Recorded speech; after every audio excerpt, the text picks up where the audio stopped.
आवाज बढ़ाइए।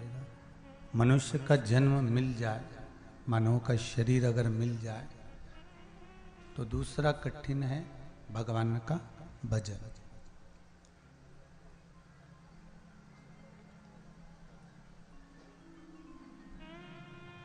ना जाने कितनी कितनी योनियों को काटने, ना जाने कितनी कितनी योनियों को काटने के बाद में, कितने जन्मों को निकालने के बाद में ये मानव का जो शरीर मिलता है और मानव का शरीर जो प्राप्त हुआ है, इस मानव के शरीर को भगवान की भक्ति में रमाना, भगवान के स्मरण में रमाना, भगवान के भजन में रमाना बहुत कठिन है महाराज।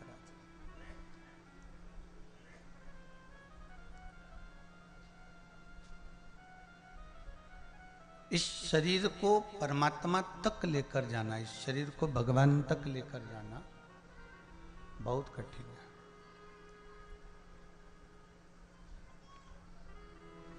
शरीर मान लो मिल गया, मानव का प्राप्त हो भी गया,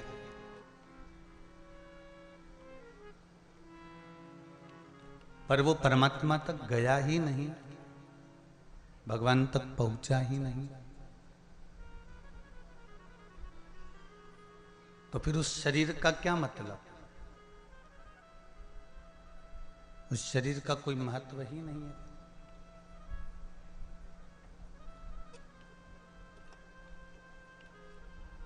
पांच कर्मेंद्री, पांच ज्ञानेंद्री और एक मन, ये 11 इंद्रियों से सजोया हुआ, इन 11 इंद्रियों से जुड़ा हुआ, संजोया हुआ ये मानव का शरीर है।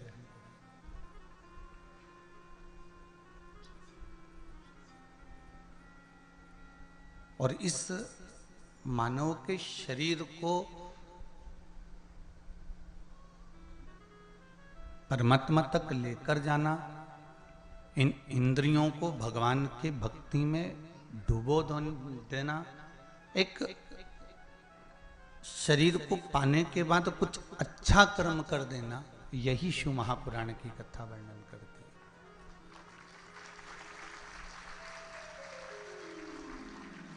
शिव महापुराण की कथा यही वर्णन करती है कि इस शरीर को हम परमात्मा से लगाएं कैसे।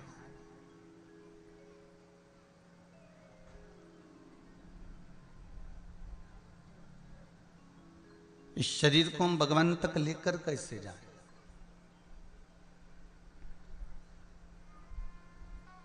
केवल खाया पिया और सो गए, ये शरीर की मूलता नहीं है महाराज।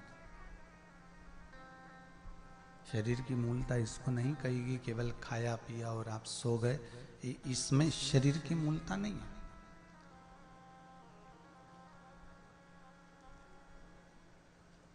शरीर की मूलता है कि हमने जो मनुष्य का शरीर पाया है, मानव की देह प्राप्त करी है, मानव का जो शरीर मिला है, इसको भगवान की भक्ति में कैसे संजोया जाए।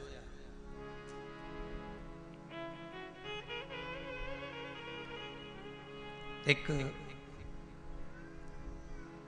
फूल अगर खिलता है ना, तो आप अपने बगीचे में उस फूल को देखकर विचार कर लेते हो कि इसको मुझे जूड़े में सजाना है कि परमात्मा को चढ़ाना है।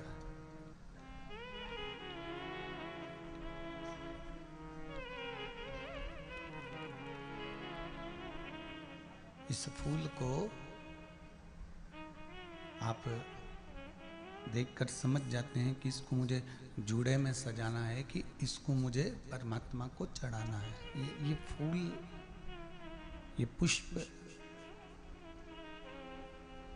जो बगीचे में लगाया गया है, जो बगीचे में निर्मित हुआ है, प्रकट हुआ है, उगाया गया है, इसको कैसे संजोना है, इसको कैसे कहाँ लेकर जाना है, इस पुष्प को कहाँ तक पहुंचाना है। उसी तरह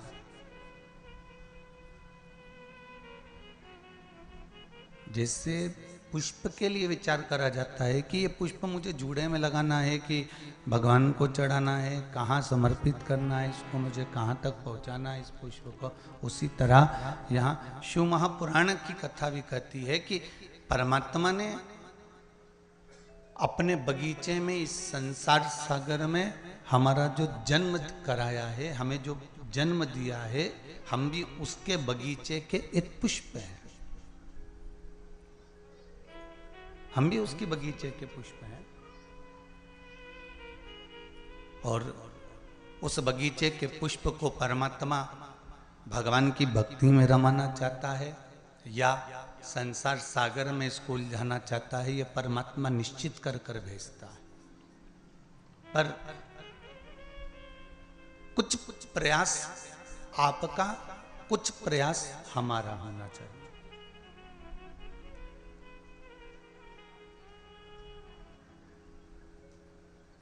थोड़ा थोड़ा प्रयास यदि हम लोग करते हैं कि हाँ, हमारे चित्त को, हमारे मन को, हमारी वृत्ति को, हमारी सोच को हम परमात्मा तक लेकर जा रहे हैं, तो परमात्मा उसको खींचेगा।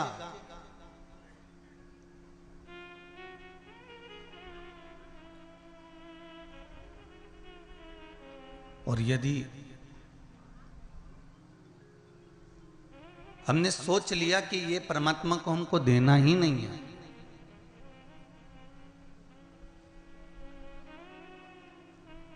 हमें परमात्मा तक लेकर जाना ही नहीं है, तो फिर परमात्मा भी सोचता है कि मैंने जिस पुष्प का निर्माण जिस चीज के लिए करा था, वो पुष्प वहां तक पहुंच ही नहीं रहा।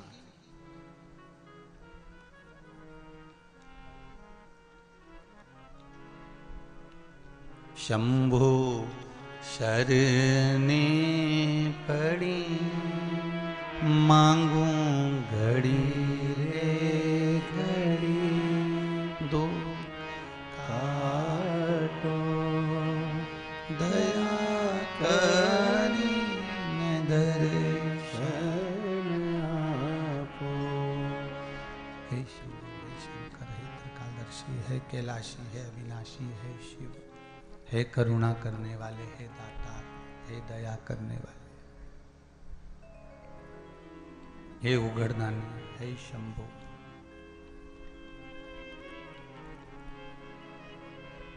ये जो शरीर मिला, इस शरीर को हम परमात्मा की भक्ति तक लेकर जाएं और परमात्मा की अविरल भक्ति में इसको डुबो दें।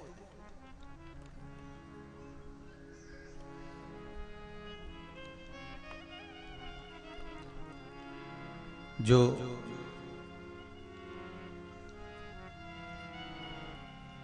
साहू परिवार द्वारा यहाँ जो कथा चल रही है,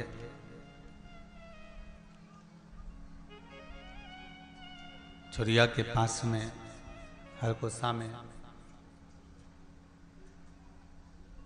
छत्तीसगढ़ की इस पावन धरा से जो कथा आप श्रवण कर रहे हैं, ये शिव पंचायत, शिव महापुराण की कथा है।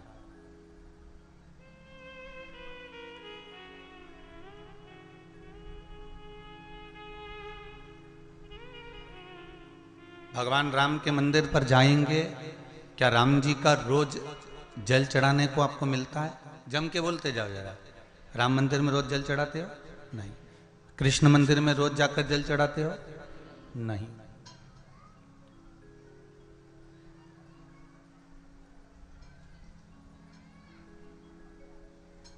किसी भी देवता के मंदिर में रोज जाकर जल नहीं चढ़ाया जाता, पर दो, इस शिव पंचायत के दो देव ऐसे हैं जिनको रोज जल चढ़ाया जाता है। एक सूर्य नारायण और दूसरे मेरे देवाधिदेव महादेव, दोनों पर जल रोज चढ़ता है प्रतिदिन।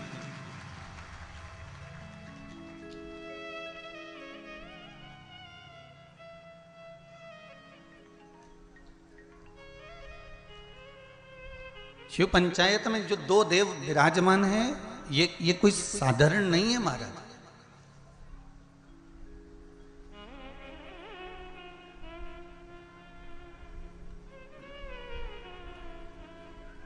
इन दोनों देवताओं पर जल जो चढ़ाने का क्रम है,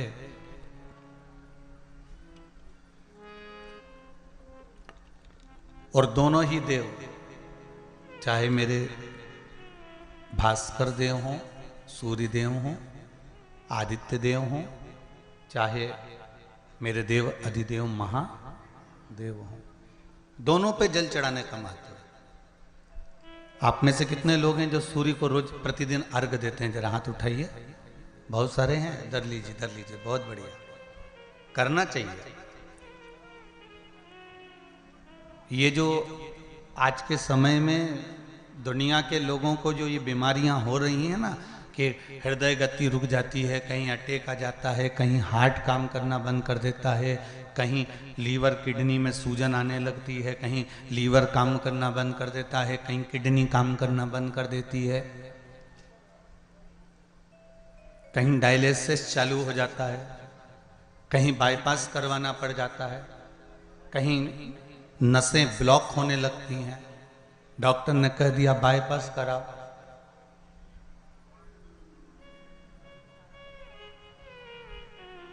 सारी बीमारियों को, सारे रोगों को समाप्त करने का यदि कोई तरीका है, कोई उपासना है, कोई नियम, कोई धर्म, कोई अनुकूल, कोई भगवत सेवा है, तो वो शंकर के शिव पंचायत में जो ये 5 देव विराजमान हैं, इनकी सही तरीके से अगर पूजन को समझ लिया जाए, इनके नियम को समझ लिया जाए, तो ऐसी कोई बीमारी नहीं जिसका इलाज नहीं है। महाराज, अगर समस्या है तो समस्या कितनी भी बड़ी से बड़ी हो, कितनी बड़ी से बड़ी हो, अगर समस्या बड़ी है तो समस्या का हल भी निश्चित है।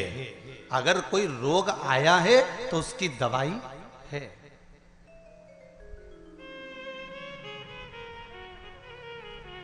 कोई दुख, कोई तकलीफ, कोई कष्ट आया है, कोई रोग आया है, कोई बीमारी आई है, कोई दुख आया है, तो उसका हल है, उसका हल निकले।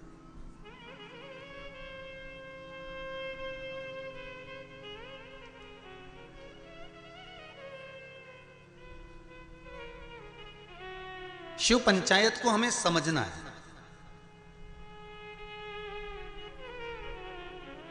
और छत्तीसगढ़ की इस पावन धरा से कथा सुन रहे हो, मां बमलेश्वरी के पास में बैठकर हम भी सोचे कि आखिर ये कथा शिव पंचायत मां बमलेश्वरी के पास क्यों हो रही है? क्योंकि पंचायत में, शंकर की पंचायत में 5 देव हैं। पहला विष्णु, दूसरा सूर्य, तीसरा गणेश, चौथी है मां दुर्गा और 5वें नंबर पर है शंकर। ये 5 देव मिलकर शिव पंचायत बनती है। तो हमने विचार करा कि आखिर ये मां बमलेश्वरी के पास में कथा क्यों हो रही है, डोंगरगढ़ के पास में ये कथा क्यों हो रही है, डोंगरगढ़ बमलेश्वरी से 25 किलोमीटर दूरी पर यह कथा क्यों हो रही है? तो समझ में ये आया कि मां बमलेश्वरी दुर्गा भवानी इस कथा को इसलिए करवा रही है क्योंकि शिव पंचायत में 5 देवताओं में आद्य शक्ति बमलेश्वरी ही मूल रूप से विराजमान है। नहीं तो शिव पंचायत तो अभी चाहते तो देपालपुर हो सकती थी, या फिर आगे रायसेन में कथा है वहां हो सकती थी। अभी रायसेन में भी कथा है 3 तारीख से, 3 अप्रैल से शायद रायसेन में कथा। वहां पर शिव त्रिपुंड शिव महापुराण की कथा रखी है, त्रिपुंड शिव महापुराण। तो शिव पंचायत शिव महापुराण की कथा वो भी बमलेश्वरी के चरणों में। और सबसे ज्यादा भाग्यशाली तो हमने पहले भी कहा है,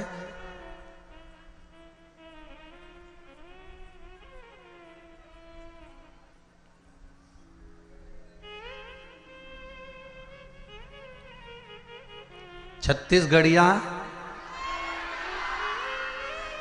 कितनी जल्दी बोलते हो तुम लोग, सही में तैयारी में बैठे रहते हो, जैसे युद्ध के मैदान में तलवार लेके नहीं बैठे रहते, ऐसे बिल्कुल तैयारी रहती तुम्हारी है। छत्तीसगढ़िया सबले बढ़िया, बिल्कुल तैयारी में, एकदम झूठ से तुरंत तैयार, यहां बोलना है।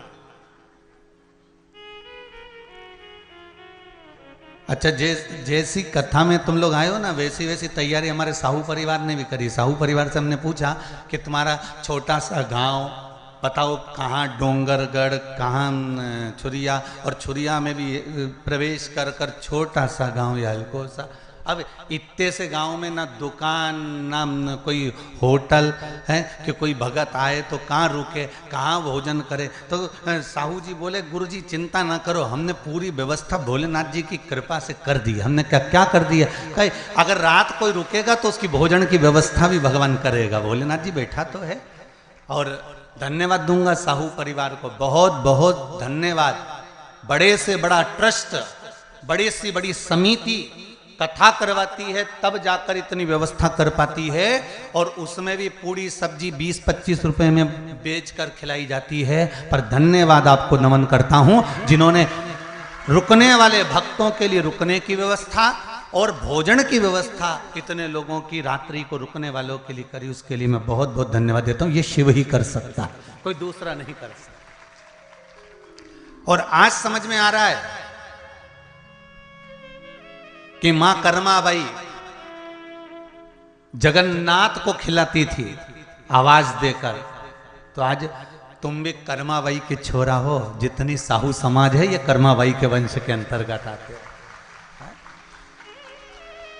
आज मां कर्माबाई को गौरवान्वित करा है संपूर्ण साहू समाज ने। संपूर्ण साहू समाज ने आज कर्माबाई को गौरवान्वित कर दिया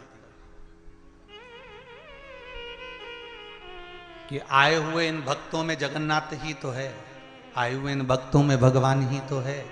कथा करवाने वाला शिव, कथा करने वाला शिव और कथा सुनने वाला शिव, इसके सिवाय है कौन?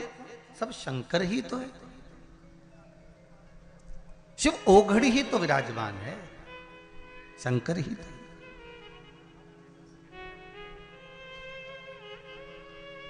और हम तो महाराज केवल इस पोथी और पुराण को लेकर आते हैं, और जितना है इसमें खजाना भरा हुआ आपको लुटाने का प्रयास करते हैं कि आप इसको लूट लो, आप अपने पास में इसको रख लो, फिर मौका मिले ना मिले इसको संजो लो, इसको रखिए। इसलिए कहते हैं ना, राम नाम के महाराज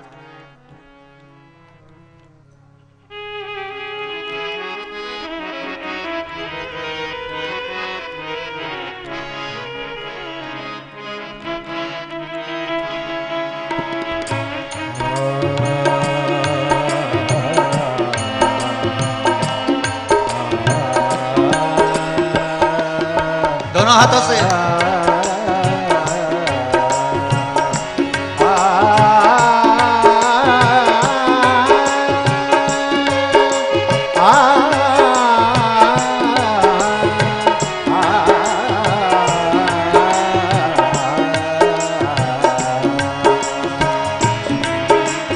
राम नाम के हीरे मोती बिखराऊं गली गली, ले लो रे कोई राम का प्यारा, शोर मचाऊं गली गली। राम नाम के हीरे मोती मैं बिखराऊं गली गली, ले लो रे कोई राम का प्यारा, शोर मचाऊं गली गली। ओ राम नाम के हीरे मोती मैं बिखराऊं गली गली, ले लो रे कोई राम का प्यारा, शोर मचाऊं गली गली। राम नाम के हीरे मोती मैं बिखराऊं गली गली, ले लो रे कोई राम का प्याला, शोर मचाऊं गली गली। जो हो बोलो राम राम राम, बोलो राम राम राम।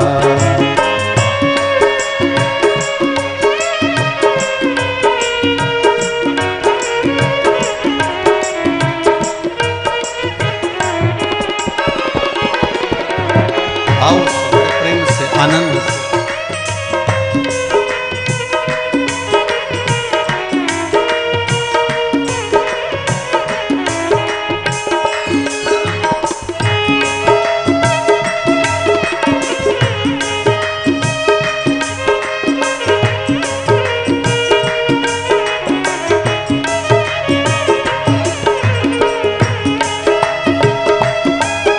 बोल।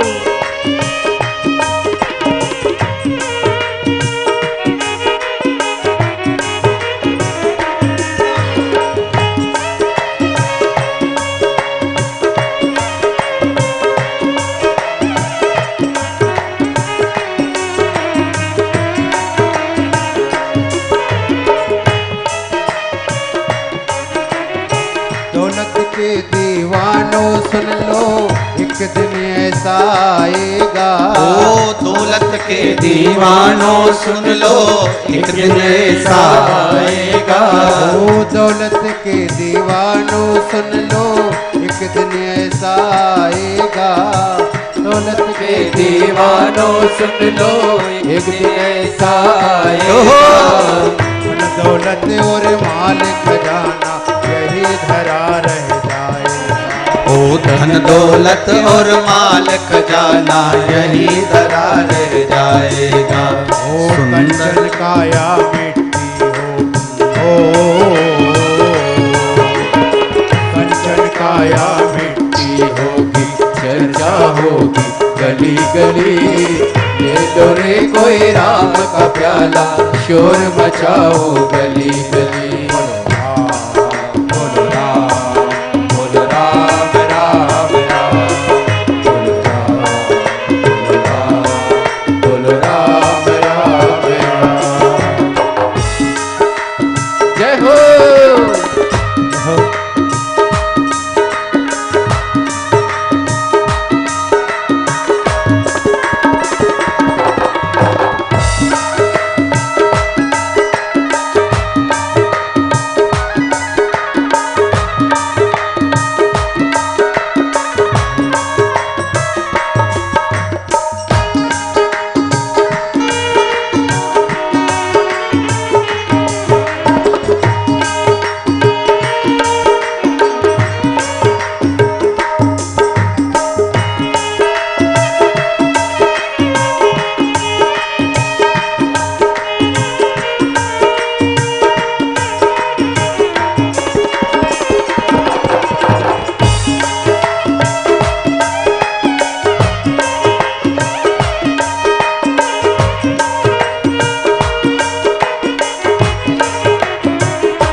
प्यारे मित्र सगे संबंधी, प्यारे मित्र सगे संबंधी, एक दिन तुझे भुलाएंगे।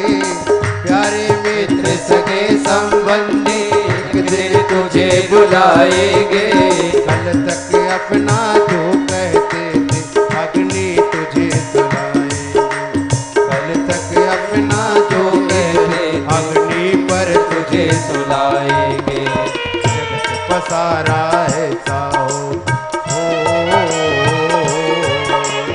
जगत सपाया ऐसा होगा, चर्चा होगी गली गली। ले लो रे कोई राम का प्याला, शोर मचाओ गली गली। बोलो राम, बोलो राम, बोलो राम, राम राम, बोलो राम, बोलो राम, बोलो राम, राम राम।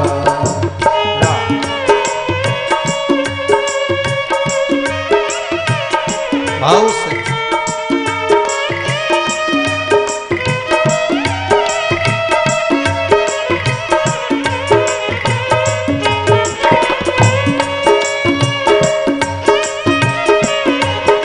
शंभो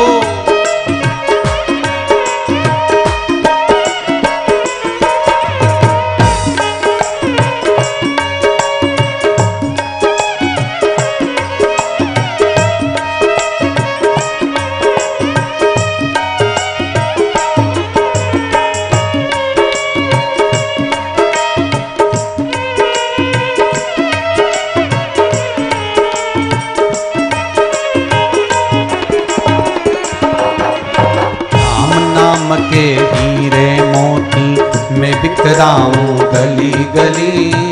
ले लो रे कोई राम का प्यारा, शोर मच मचाऊं गली गली। ले लो रे कोई राम का प्याला, शोर मचाऊं गली गली। ले लो रे कोई राम का प्याला, शोर मचाऊं गली गली। ले लो रे कोई राम का प्याला, शोर मचाऊं गली।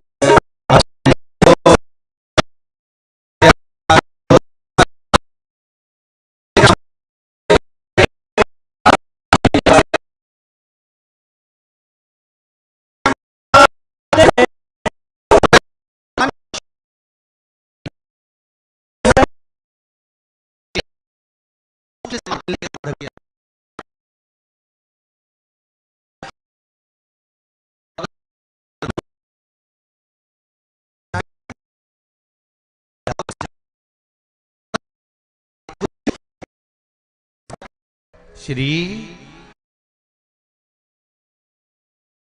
शिवाय नमस्तुभ्यम। श्री शिवाय नमस्तुभ्यम। शिव आराधना में अगर हमारा चित्त लगा हुआ है, ये जितनी जितनी बीमारियां हैं, फिर निवेदन करूंगा छत्तीसगढ़ की इस पावन धरा से, चाहे हार्ट से जुड़ी हो, चाहे लीवर से जुड़ी हो, चाहे किडनी से जुड़ी हो, चाहे बड़े से बड़ी, यहां तक शरीर में अगर गांठ भी पड़ी हुई है, तो इन शिव पंचायत के एक एक देवता का पूजन का विधान समझ लीजिए बस।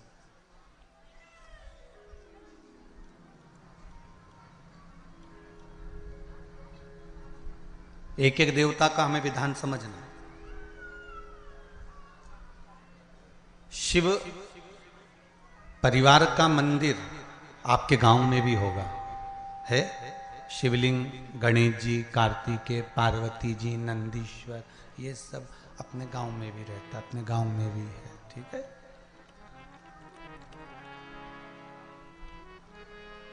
शिव पंचायत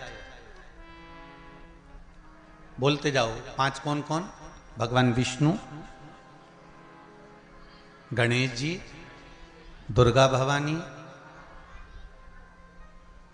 सूर्य नारायण भगवान और भगवान शंकर। ये 5, ये शिव पंचायत के देव हैं।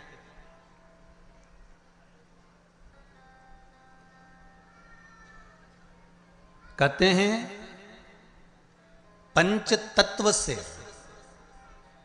मिलकर ये मनुष्य का शरीर बना हुआ है।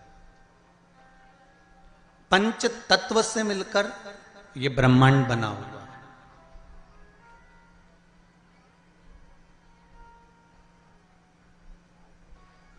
पंच तत्व से मिलकर ही शरीर है और पंच तत्व से मिलकर ही ब्रह्मांड। 5 देव, जब हमारा शरीर छूट जाता है, आत्मा चली जाती है, शरीर जब पड़ा रहता है, तब इसको अग्नि में दिया जाता है। अग्नि में देते हैं तो ये 5 भाग अलग अलग इसके चले जाते हैं। पंच तत्व का शरीर।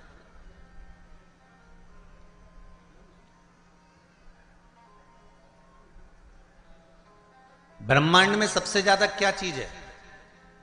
पृथ्वी की पानी। अगर आप नेट पर सर्च करेंगे, निकालेंगे, करेंगे, कहीं सुना होगा तो सबसे ज्यादा है जल। शरीर में भी सबसे ज्यादा क्या है? अरे जम के तो बोलो, जल। सबसे ज्यादा जल। पंच तत्व के 5 देव शिव पंचायत में है। पहले नंबर पर है गणेश, जो जल के देव हैं। काय के देव हैं? जल के। शरीर में भी अगर जल है तो उसके देव श्री गणेश जी महाराज हैं, और मृत्यु लोक में भी अगर जल है तो उसके देव श्री गणेश जी महाराज।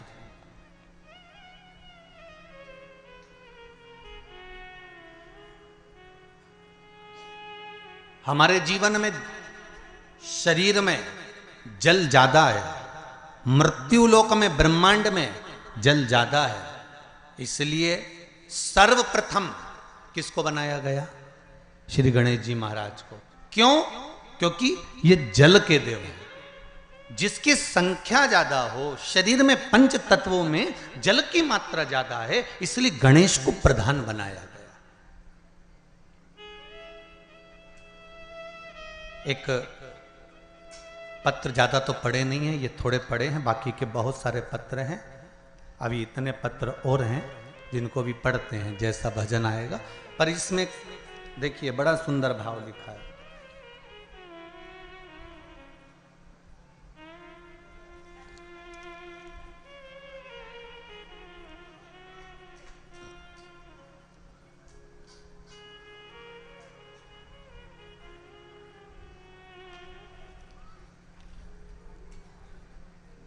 रानू गोस्वामी पाटन जिला दुर्ग से हैं।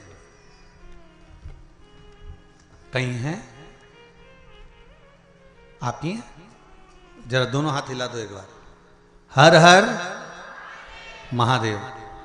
दीदी आपने पत्र लिखा है, रानू गोस्वामी पाटन जिला दुर्ग से।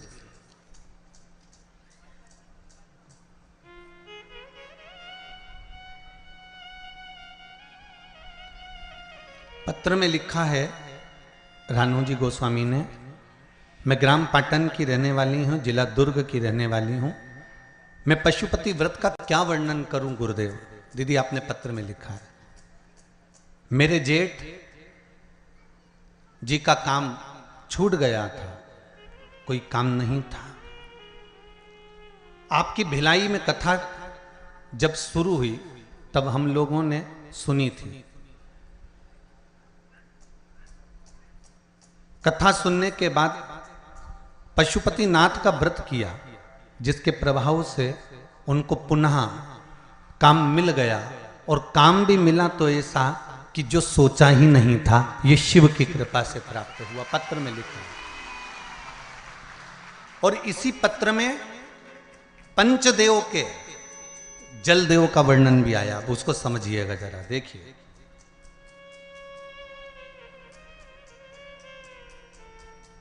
गुरुदेव, मेरे घर पर आपने लिखा है, मेरे घर पर पानी की समस्या थी। आस्था चैनल पर भी पत्र पढ़ाया जा रहा है, जिससे कई लोगों को लगे कि कहीं गुरुजी तो पत्र नहीं लिख देते हो, इसलिए आप लोगों को पत्र आस्था चैनल के माध्यम से भी आपको बताया जाता है। गुरुदेव, मेरे घर पर पानी की समस्या थी, जिसके मेरी पुत्री ने व्रत किया था।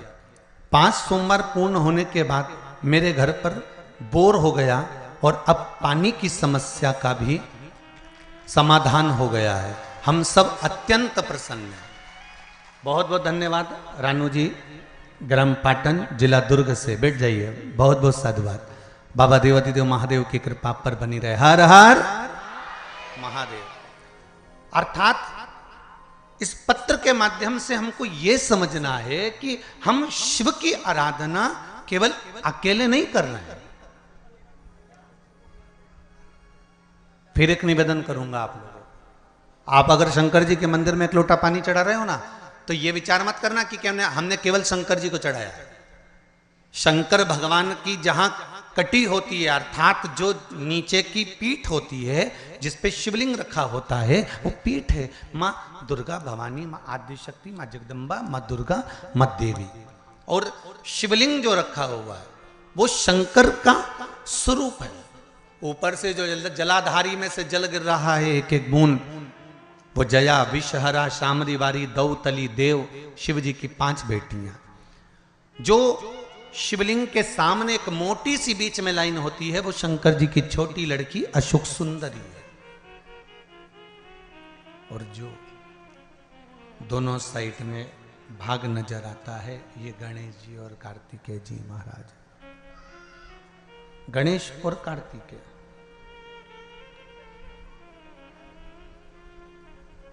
जहां से जल निकलकर बाहर जाता है मंदिर के बाहर की ओर जाता है, वहां और शिवलिंग के पास में 33 कवटी देवताओं का स्थान होता है।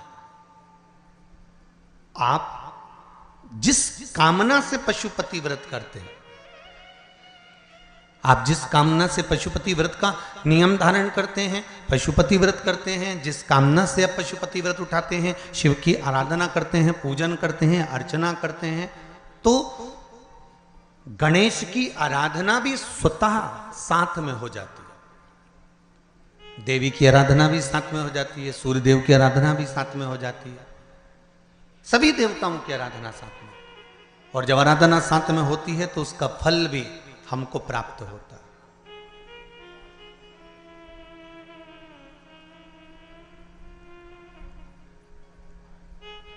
उसका फल भी हमको मिलता है। जैसे शिव पंचायत का पूजन कर कर एक कलश में जल भरकर पुष्य नक्षत्र में, और वो भी गुरु पुष्य में, ब्रह्म मुहूर्त में कलश में जल भरकर 5 बेलपत्री शिव, गणेश, दुर्गा, सूर्य नारायण और विष्णु भगवान, इन 5 के नाम से जब हम कलश के अंदर डाल देते हैं, और डालने के बाद में गुरु पुष्य के ब्रह्म मुहूर्त में सुबह 4 बजे के करीब में हम जहां हमारा मन पड़े वहां पर अगर बोर लगवा देते हैं तो पानी तो निकलना ही होता है। ऐसा हो ही नहीं सकता कि जल ना निकले, जल निकलेगा ही।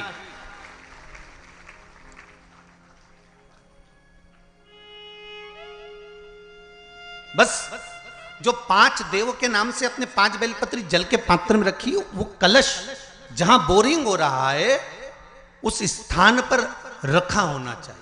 जहां बोरिंग हो रहा है उसके पास में रखा होना चाहिए। कब तक? जब तक वो जल ना निकले, और निकलेगा। पर ब्रह्म मुहूर्त में ही गुरु पुष्य के दिन उसका जल खनन होना चाहिए महाराज। भूमि में से जल के लिए प्रयास होना चाहिए। पंचदेव फिर ध्यान दे लेना। 5 देव कौन से? शिव पंचायत के। क्योंकि देवता होने भी जब यज्ञ के लिए जाते हैं, देवता जब अनुष्ठान के लिए जाते हैं, देवता जब युद्ध के लिए जाते हैं, देवता जब किसी कार्य के लिए जाते हैं, और जब कार्य के लिए पहुंचते हैं, जब देवता कार्य के लिए जा रहे हैं और लगता है कि ये कार्य पूर्ण नहीं होगा, ये कार्य सफल नहीं हो पाएगा, हम जिस कार्य के लिए निकले हैं इस कार्य में कहीं ना कहीं अड़चन उत्पन्न होने वाली होती है, तो सारे देवता उठकर भगवान शंकर के पास जाते हैं और शिव की पंचायत को लगाते हैं। शिव पंचायत में जैसे ही कोई बात सम्मुख में आकर खड़ी हो जाती है, शिव पंचायत में जैसे ही कोई बात सामने लाकर रख दी जाती है, मात्र कुछ ही क्षण में शंकर भगवान की पंचायत उसको समाप्त कर देती है और कार्य सफल कर देती है। शिव पंचायत का बल बड़ा प्रबल है। अब एक बात और ध्यान दीजिए। कई लोगों के मन में आता है, गुरुजी शिव परिवार के मंदिर जाता होते हैं तो शिव पंचायत के मंदिर क्यों नहीं बनते? इंदौर में एक मंदिर है, छत्तीसगढ़ में भी एक मंदिर है, उसकी सूचना भी मैं कल उसमें देखेंगे अपने लिंग पुराण के अंतर्गत, तो उसमें निकल जाएगा। उज्जैन में भी एक मंदिर। तो शिव पंचायत के मंदिर क्यों नहीं बनते गुरुदेव? प्रश्न तो खड़े होते हैं। एक प्रश्न आया है, अच्छा है, देखिए।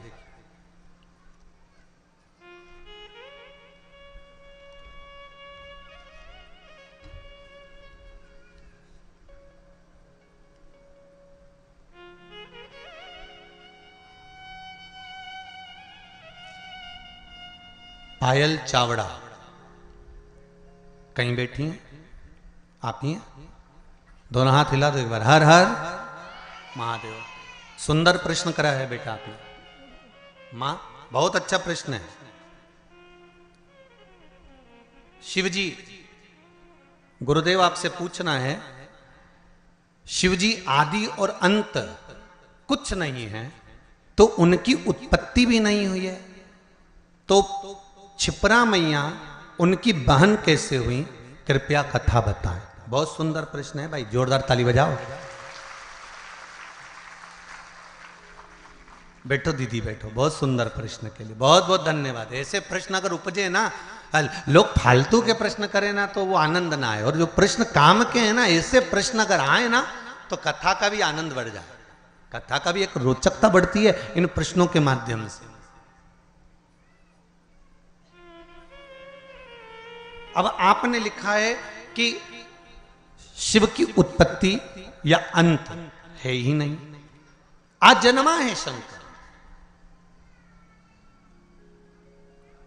सारे वेद पुराण शास्त्र जो तुमको पढ़ना है पढ़ लो, जो तुमको उठाना है उठा लो, सबके जन्म का प्रसंग मिलेगा, शिव के जन्म का नहीं। हां, विष्णु पुराण में शिव के जन्म का एक प्रसंग छोटा सा ब्रह्मा जी के द्वारा प्रकट होने का लिखा है।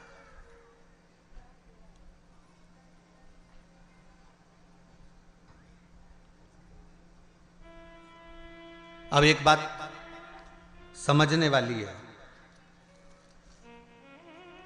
आजन्मे शिव हैं तो उनकी बहन कैसे? तो शिव महापुराण कहती है, स्कंद पुराण का काशी खंड और उज्जैनी खंड आप अगर ध्यान देंगे तो उसमें मिलेगा आपको, श्रवण करेंगे आप या उसको पढ़ेंगे उज्जैनी खंड के अंतर्गत, काशी खंड के अंतर्गत, स्कंद पुराण में, तो उसमें एक बात बड़ी सुंदर लिखी है स्कंद पुराण में। जैसा दीदी ने प्रश्न किया है कि उनकी अंत भी नहीं है तो उनकी उत्पत्ति भी नहीं, तो उनके संबंध कैसे? पर काशी खंड में एक शब्द वेदव्यास जी ने लिख दिया स्कंद पुराण के अंतर्गत। वेदव्यास जी लिखते हैं कि भगवान शिव जितनी लीलाओं को करते हैं ये संपूर्ण ब्रह्मांड के कल्याण के लिए करते हैं।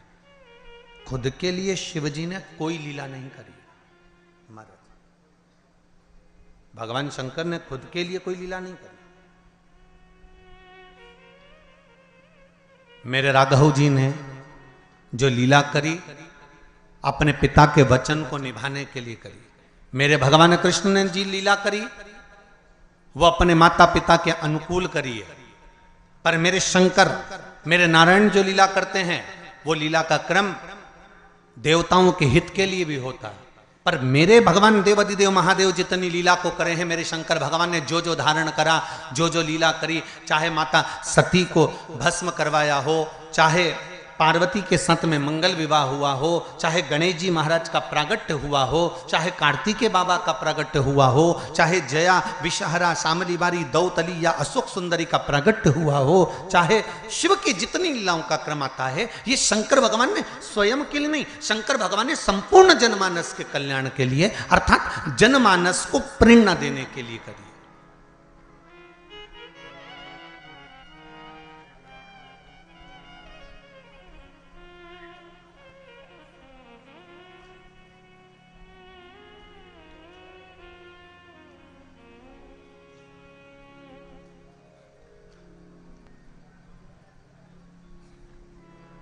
पार्वती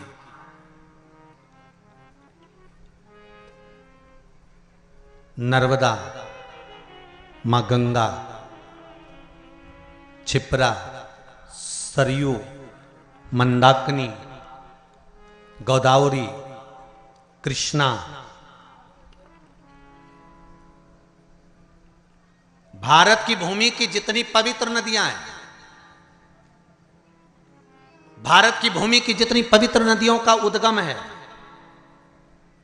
भारत की धरा पर जितनी पवित्र नदियां प्रकट हुई हैं, यह कोई संसार सागर में मृत्यु लोक में ऐसे ही प्रकट नहीं हो गई।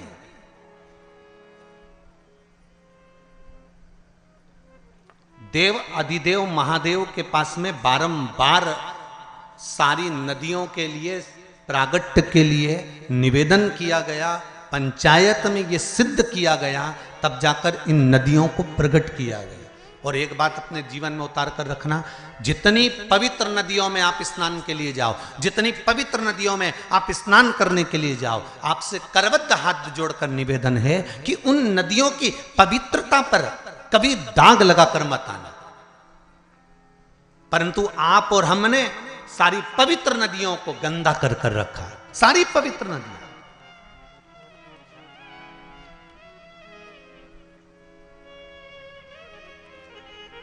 मैं कहूंगा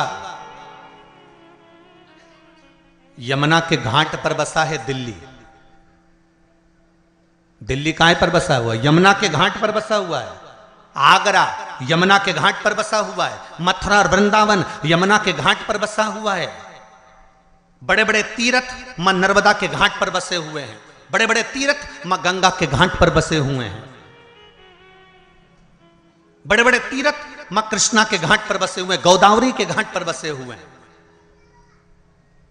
ये पवित्र पवित्र नदियां जिनको देवता स्वयं अपने लोक से लेकर मृत्यु लोक में आए हैं। एक भी नदी इस भूमंडल पर नहीं थी, परंतु कहीं शंकर भगवान ने कहा, कहीं देवी ने कहा, कहीं सूर्य ने कहा, कहीं किसी ने कहा, सबने कहीं ना कहीं इनकी आराधना करी है और इनको मृत्यु लोक पर लाने के लिए अथक प्रयास करा, अथक प्रयास। अगर आप शिव पंचायत की कथा को सुन रहे हो तो अपने जीवन में एक बात उतार कर रखना कि शिव पंचायत में एक एक नदियों के उद्गम की कथा का वर्णन है महाराज। और सारे देवताओं ने घोर तप कर कर, घोर घोर तप कर कर इन नदियों को पृथ्वी पर लेकर आए, भूमंडल पर लेकर आए। और नदियां जब भूमंडल पर आ गई, जरा विचार करिए, हजारों हजार वर्ष तक ऋषियों ने, संतों ने, साधुओं ने, देवताओं ने तप साधना करी, तब ये नदियां पृथ्वी पर आई। और पृथ्वी पर आने के बाद ये नदियां इतनी पवित्र रही। और आज उन संतों लोग तो इन नदियों को लेकर आ गए और हम क्या कर रहे हैं? इन नदियों को ओझल करते जा रहे हैं, इन नदियों को छुपाते जा रहे हैं, इन नदियों पे मकान बनाते जा रहे हैं। कहीं गंदा पानी, कहीं नालों का पानी, कहीं गंदगी, सब इन पवित्र नदियों में भेजते जा रहे हैं। और विचार कर रहे हैं कि यमुना मैया हमें तार देगी, विचार कर रहे हैं गंगा मैया हमें तार देगी, विचार कर रहे हैं नर्मदा मैया हमें तार देगी, क्षिप्रा मैया तार देगी। तो कैसे तारेगी?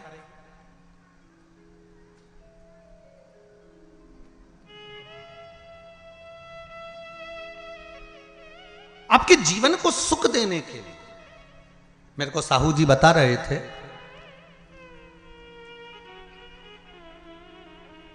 श्री दिनेश जी कह रहे थे कल गाड़ी में, कहे गुरुजी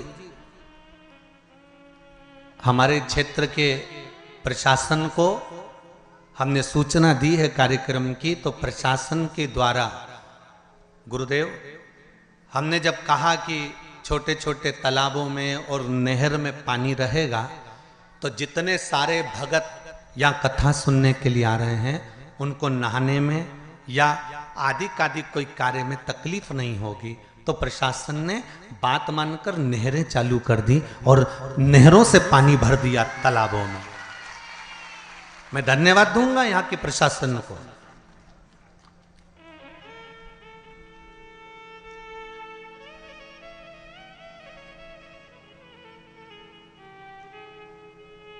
जिन्होंने नहरें चालू कर दी कि भगत लोग अगर इस छोटे से गांव में जब इतनी बड़ी कथा हो रही है, इतना बड़ा पंडाल लगा हुआ है, इतने जनमानस, और विश्वास नहीं था कि आज पहले दिन इतने जंगल के अंदर गांव, गांव के अंदर गांव, गांव के अंदर गांव। हम भी गाड़ी में पूछते रहे इनसे कि हम सीहोर से चले भोपाल, भोपाल से उतरे कौन सा गढ़, डोंगरगढ़, माँ भमलेश्वरी के दरबार, और डोंगरगढ़ से फिर चले तो निकलते निकलते निकलते निकलते महाराज छुरिया है। अब हम समझे कि छुरिया ही हलकोसा होगा, हलकोसा ही छुरिया होगा। भाई हमारे यहाँ जैसे नाम होता है ना, जैसे किसी का नाम बोल देते थे कि बहरू और नाम उसका दूसरा था, कमल किशोर या राम किशोर, तो उसका घर का नाम दूसरा। तो हम सोचे हो सकता छुरिया का नाम ही हलकोसा होगा, हलकोसा का नाम ही छुरिया होगा। पर यहाँ आते आते मालूम पड़ा कि डोंगरगढ़ से निकले, फिर यहाँ से निकलते निकलते निकलते निकलते आगे पहुँचे तो मालूम पड़ा वहाँ से छुरिया तो उधर निकल गया, हलकोसा इधर निकल गया। अब हलकोसा भी आते आते आते आते ये पास के गांव के लोग वो गाड़ियों को उधर घुमा के ले गए। तो हमने, मैं स्कूल के बाहर पढ़ा तो दूसरा गांव था, तो हमने जजमान से फिर पूछा क्यों जी अभी हलकोसा नहीं आया, बस 2 किलोमीटर दूर है। हमने कहा तुम कहते कहते तो 25 लिया है।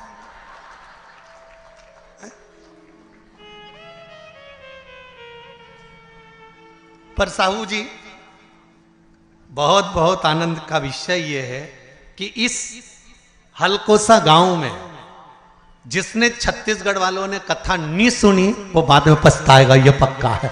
इतनी शांति, इतनी शीतलता, इतना आनंद भरा हुआ है इस गांव के अंतर्गत। शांति और शीतलता और एक आनंद,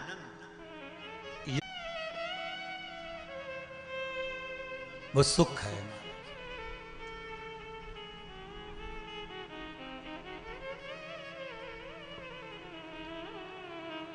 पवित्र पवित्र नदियों का उद्गम हमारे यहां शिव महापुराण में वर्णन है महाराज। तो मेरा निवेदन है, जितना सबका ध्यान रखा जाए उतना ध्यान पवित्र नदियों पर भी दिया जाए। जितनी जितनी पवित्र नदियां हैं उन पर हमारा ध्यान केंद्रित होना चाहिए। केंद्रित, करोड़ों रुपए नदियों की सफाई पर खर्च हो जाते हैं, पर पता नहीं पड़ पाता कि वो नदी की सफाई हुई कि रुपए की सफाई हुई।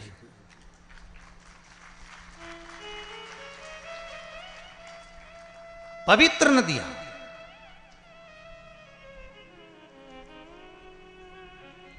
चाहे गंगा हो, यमुना हो, सरयू हो, क्षिप्रा हो, सरस्वती हो, ये सब मेरे देवादिदेव महादेव ने जिनको प्रकट करा है, इन नदियों को लेकर आए। जैसे जीजी ने प्रश्न करा कि शिव आजन्मा है, शंकर आजन्मा है, तो उनकी बहन कैसे हुई? शिव महापुराण की कथा कहती है कि भगवान शंकर को एक दूषण नाम के राक्षस का संहार करना था, जो ब्राह्मण के बच्चों का रक्त निचोड़कर पी रहा था। तो शिव लीला करने के लिए एक नदी को प्रकट करना चाहते हैं।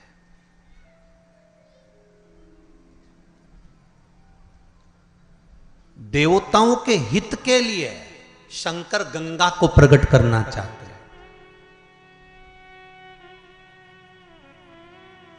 वेद व्यास जी के ज्ञान की वृद्धि करने के लिए शंकर भगवान सरस्वती को प्रकट करना चाहते हैं। संसार में बहुत गरीब से गरीब भी लोग रहेंगे जो अपने घर में शंकर की मूर्ति अगर रखेंगे तो उनके पास यज्ञ करने का पैसा भी नहीं होगा, हवन करने का धन भी नहीं होगा। इसलिए शंकर भगवान नर्मदा जी को प्रकट कर दिया। कौन सी नदी प्रकट करी? नर्मदा। तो पूछा नर्मदा नदी को प्रकट करने का कारण क्या था? शंकर भगवान से पंचायत में बैठे हुए देवताओं ने, भगवान विष्णु ने, भगवान सूर्य ने, माता जगत जननी दुर्गा भवानी ने, श्री गणेश जी महाराज ने, सबने प्रश्न करा कि भोलेनाथ आपने नर्मदा को क्यों प्रकट करा? तो शंकर भगवान कहते हैं नर्मदा को प्रकट करने का केवल एक कारण है कि नर्मदा का जो कंकर निकलेगा वो शंकर होगा। इसको ना यज्ञ की जरूरत है ना अनुष्ठान की जरूरत है, जिसने ले जाकर बिठा दिया वो वहीं सिद्ध हो जाएगा, वो वहीं सिद्ध हो गया। उसको प्राण प्रतिष्ठा की भी जरूरत नहीं है, वो तो जहां रखा वह सिद्ध है।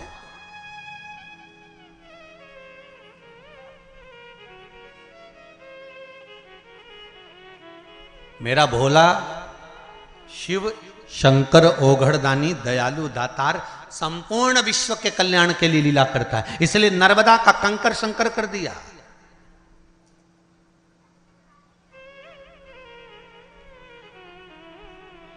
और शिव कृपा, शिव दया, शिव करुणा किसको कहते हैं?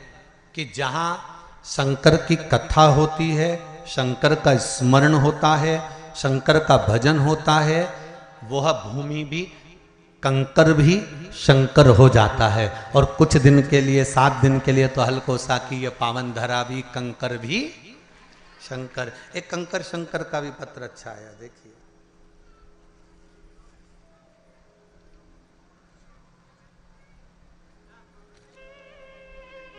दीपक साहू,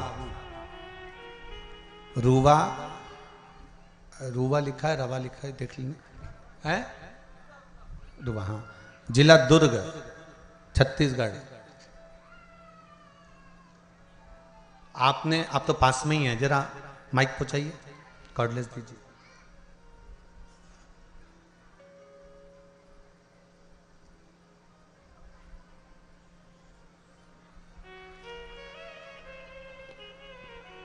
आपने पत्र में लिखा है गुरुदेव, रुद्राक्ष महोत्सव चल रहा था कुबेरेश्वर धाम पर, और रुद्राक्ष महोत्सव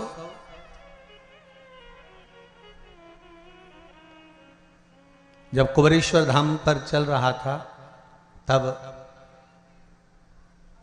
हम लोगों ने टिकट करवा रखे थे। 10 लोगों के सबके टिकट हुए और सबने टिकट करवाए। गुरुदेव, सबके टिकट कैंसिल भी हो गए क्योंकि आपने व्यासपीठ से सबको आने के लिए मना कर दिया था। सही है? श्री शिवाय नमस्तुभ्यम। शिवाय नमस्तुभ्यम गुरुजी। कहाँ से हैं बाबू आप? ग्राम रुदा, जिला दुर्ग। कहाँ है ये? दुर्ग के पास, दुर्ग से 30 दुर्ग छत्तीसगढ़ से। जी जी, क्या कृपा करी बाबा ने? जी, जैसे ही मैं कुबेश्वर धाम से आया, मेरा काम पेंटिंग का काम करता हूँ। आपका टिकट कैंसिल नहीं हुआ था क्या? हो गया था। हो गया? नहीं हुआ था टिकट। मैं टिकट कैंसिल करने के लिए स्टेशन गया, जहाँ से टिकट कैंसिल करवाया वहाँ गया बिलासपुर। आवाज बढ़ाइए बाबू। हाँ, मैंने टिकट कैंसिल करने के लिए स्टेशन गया और जहाँ से करवाया वहाँ गया, वहाँ से भी नहीं हुआ तो बिलासपुर फ़ोन लगाया। मेरे दोस्त रेलवे में हैं, बोले आपका टिकट कैंसिल नहीं हो पा रहा है। तो मैं सोच में पड़ गया कि मैं क्या करूं जी। तो फिर मेरा तो ध्यान कुबेश्वर धाम पे था, तो फिर मैं बिना सोचे ही अकेले निकल पड़ा। और जैसे ही मैं वहाँ गया, अच्छा दर्शन हुआ, जगह भी सामने मिल गया मेरे को। उसके बाद जैसे ही वहाँ से आया, दूसरे दिन से रोज़ फ़ोन आता है कि यहाँ काम है, वहाँ काम है। मैं बता नहीं सकता बाबा जी, ऐसा लगता है कि मैं कुबेश्वर धाम पी रहा हूँ। जय हो, जय हो। आपने एक लाइन बड़ी सुंदर लिखी है। मैं एक बात सबको बोलना चाहता हूं कि एक बार कुबेरेश्वर धाम जरूर जाएं। ये आपने लिखा है पत्र में, मतलब कुबेरेश्वर बाबा ने आपको दिया ना। बस श्री शिवाय नमस्तुभ्यम। बैठिए, बहुत बहुत साधुवाद। शिव कृपा ही ऐसी है। अब जहां जैसे लिखा है इन्होंने, दीपक जी साहू ने, कि गुरुदेव सबके टिकट कैंसिल हो गए, मेरा नहीं हुआ। मतलब कहीं ना कहीं बाबा को बुलाना था। अब आपने बिलासपुर तक विचार कर लिया टिकट कैंसिल करने के लिए, सारा दम लगा लिया, पर शिव को नहीं कराना था। शंकर ने बुलाया और आप चले भी गए, पहुंच भी गए, और बाबा ने कृपा करी, और ऐसी कृपा करी कि 10 जगह से काम के लिए फोन आना चालू हो गया और बाबा ने आपको काम दे भी दिया। ये शिव की कृपा। आप विश्वास रखकर अगर कथा को श्रवण कर रहे हैं, विश्वास रखकर कथा स्मरण कर रहे हैं, मैं फिर निवेदन करूंगा, भले आस्था चैनल पर कथा सुन रहे हो, चाहे मोबाइल पर कथा सुन रहे हो, चाहे फेसबुक यूट्यूब पर कथा सुन रहे हो, चाहे पंडाल में बैठकर कथा सुन रहे हो, आपकी चित्त वृत्ति मन विश्वास के साथ अगर कथा सुन रहा है तो ये मानकर चलना कि 3 महीने में बाबा कुंवर भंडारी आपके भंडार भर ही देगा, ये पक्का है। आप उससे प्रार्थना तो करो, अब दया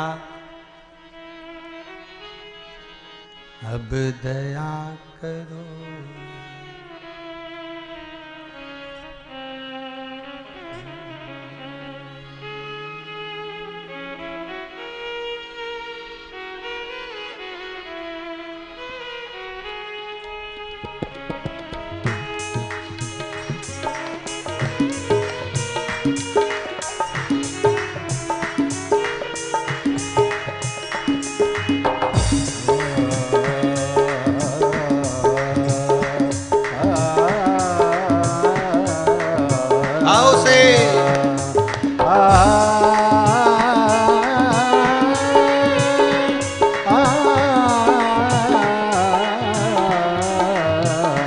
अब दया करो हे भोलेनाथ, मस्त रहूं तेरी मस्ती में। अब दया करो हे भोलेनाथ, मस्त रहो तेरी मस्ती में।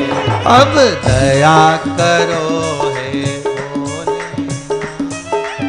मस्त रहूं तेरी मस्ती में। अब दया करो हे भोलेनाथ, मस्त रहो तेरी मस्ती में। दया करो हे भोलेनाथ, मस्त रहूं तेरी मस्ती में। अब दया करो हे भोलेनाथ, सब गाइए। मस्त रहो तेरी मस्ती में। मेरे सिर पे रख दो अपना हाथ, मस्त रहूं तेरी मस्ती में। ओ मेरे सिर पर रख दो अपना हाथ, मस्त रहो तेरी मस्ती में। मेरे सिर पे रख दो अपना हाथ, मस्त रहूं तेरी मस्ती में। मेरे सिर पे रख दो अपना हाथ, मस्त रहो तेरी मस्ती में। अब दया करो हे भोलेनाथ, मस्त रहूं तेरी मस्ती में। अब दया करो हे भोलेनाथ, मस्त रहो तेरी मस्ती में। जय हो। हर हर महादेव।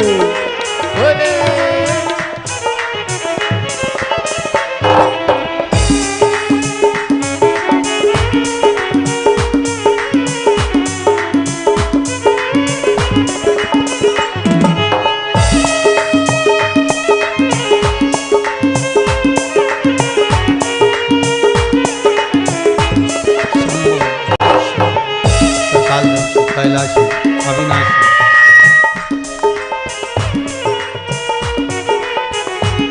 जय हो।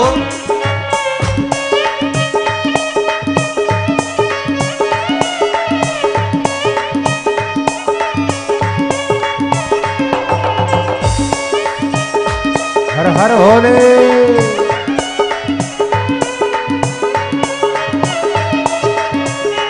तेरे चरणों में हो मेरा माँ, मस्त रहूं तेरी मस्ती में। तेरे चरणों में हो मेरा हाथ, मस्त रहो तेरी मस्ती में। तेरे चरणों में हो मेरा माँ, मस्त रहूं तेरी मस्ती में। तेरे चरणों में हो मेरा मान, मस्त रहो तेरी मस्ती में। अब दया करो हे भोलेनाथ, मस्त रहूं तेरी मस्ती में। अब दया करो हे भोलेनाथ, मस्त रहो तेरी मस्ती में। जय हो। हर हर भोले।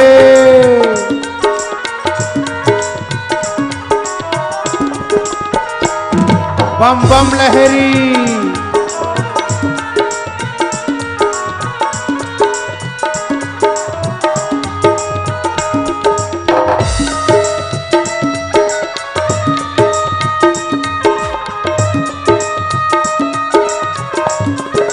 हर हर महादेव।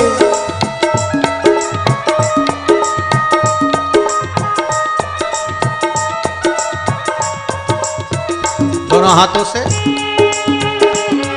बम बम लहरी।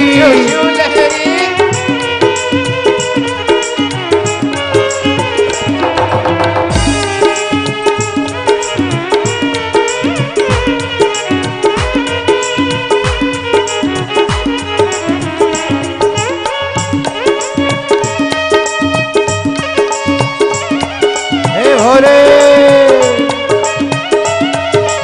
जय हो।